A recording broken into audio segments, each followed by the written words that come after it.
The most important piece of equipment in your kitchen are your knives. The good news is you only need a few knives and cutting techniques to be a great cook. There are 3 really common cutting techniques: chopping, dicing, and mincing. These are all really simple and easy to practice. Let me show you how.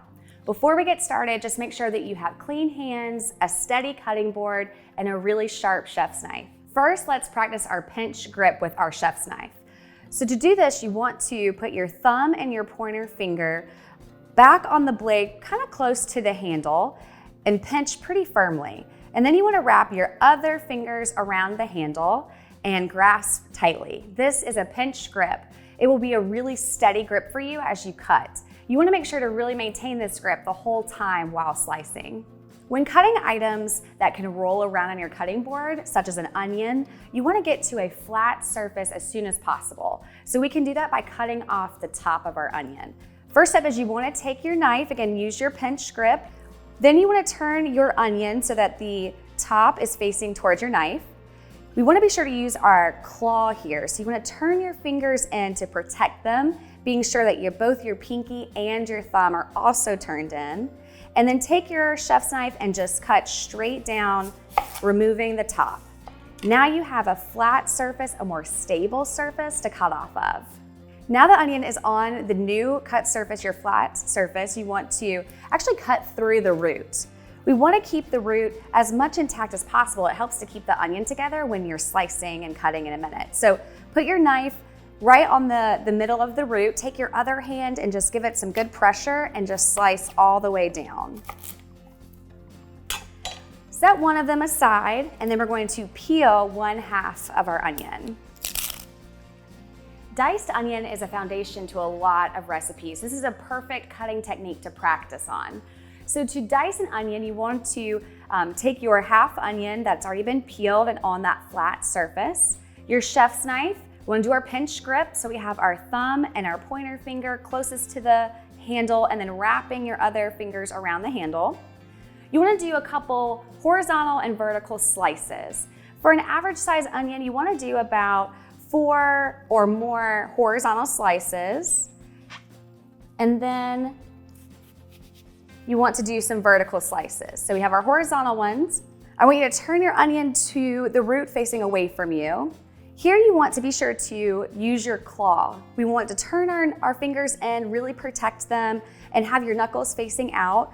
You may want to actually kind of turn your arm out a little bit just to give you some more room, and be sure that your pinky and your thumb are also pulled in. Using the tip of your chef's knife, place that down into the onion and pull through. You don't want to go all the way to the root. The root is actually helping you right now. It's keeping the onion all together. So tip of the knife down and pull through. I'm going to grab this last one over here. So we have our horizontal, our vertical slices, and now we just want to chop it through. So tip of the knife onto the cutting board, your pinch grip, your claw, and we just want to pull the knife through. And there you have a dice. So a diced onion or diced product, you want to look for about 1/4 of an inch. So 1/4 of an inch as a good kind of measurement. It's going to be obviously smaller than a larger dice, which is like a chop, but it is going to be a little bit larger than a mince, which is a really finely diced item. If you look at an average size onion, you can get about 2 cups worth of diced onion out of 1 onion. So think about that next time that you see a recipe. Let's practice dicing a carrot. So here I have a carrot that I've cleaned and just peeled off the top layer a little bit. With our chef's knife, you want to do your pinch grip, your thumb, your pointer finger on the blade closest to the handle, wrap your other fingers around it for a really firm grasp. And I'm just going to take off the ends since they're a little bit dry. Just kind of slice those guys off. For dicing items like carrots or celery, other things that are kind of long like this, you may want to actually just cut it in half first, just to make it a little bit more manageable. So I have 1/2 of my carrot here. I then actually want to cut it lengthwise. Since carrots can roll and not have much of a flat surface, we want to get to a flat surface as soon as possible.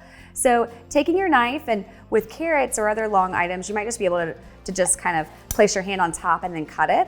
Now we have this flat surface, which is much safer to cut on.